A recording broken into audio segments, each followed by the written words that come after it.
A couple things here. I've got my jack stand there under the axle. I have that supported, and I've relieved the pressure off these air springs. Always use safety when you have a vehicle in the air. We don't want to find crushed heads. I wish Ram would have either used a captive nut on this upper shock mount on the passenger side or some type of a tab on that nut to prevent it from spinning. That might have been the hardest thing so far. I had a big breaker bar up in here holding it over as a brake from spinning, but then I had to hold it up in here while I hit that with the impact. This is now the hardest part of the project. You can see that I've got a breaker bar shoved up on top of the gas tank. Hopefully I'll be able to reach up and get that socket onto the nut without wrecking myself.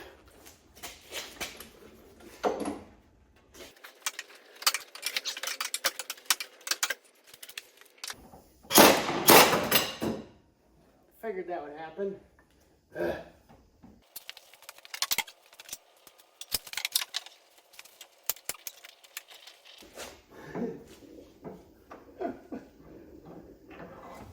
Not quite long enough. Oh, this is dumb.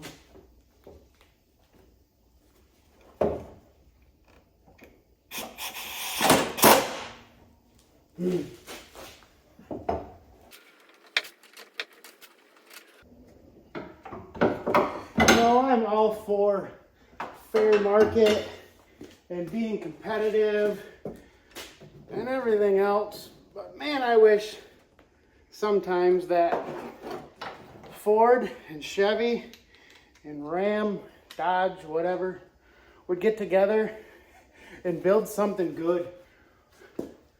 This is just ridiculous. I've never worked on anything where a shock was a two-man job.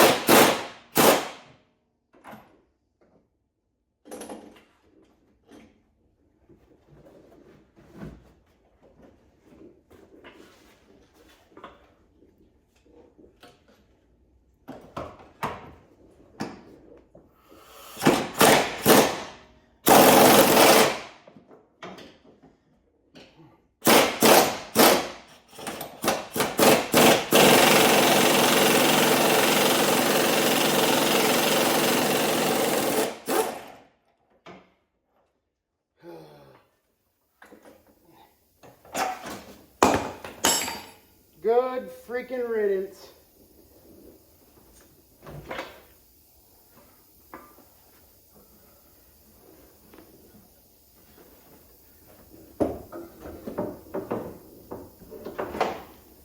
Oh, now I dropped the nut.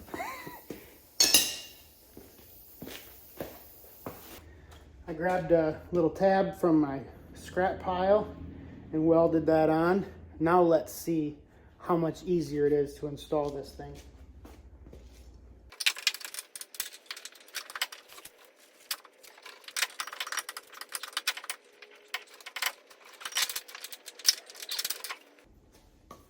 Guess if it was easy, everybody would do it. I've got just enough hanging out here that the top of the frame is in the way. I gotta grind that down. Before I go grinding everything away from this, I'll see if it'll work on the other side. And if it does, I'll make a shorter tab, half of the bolt head or whatever. Check that out. It is captive. It's not going anywhere. And I can just tighten it nut.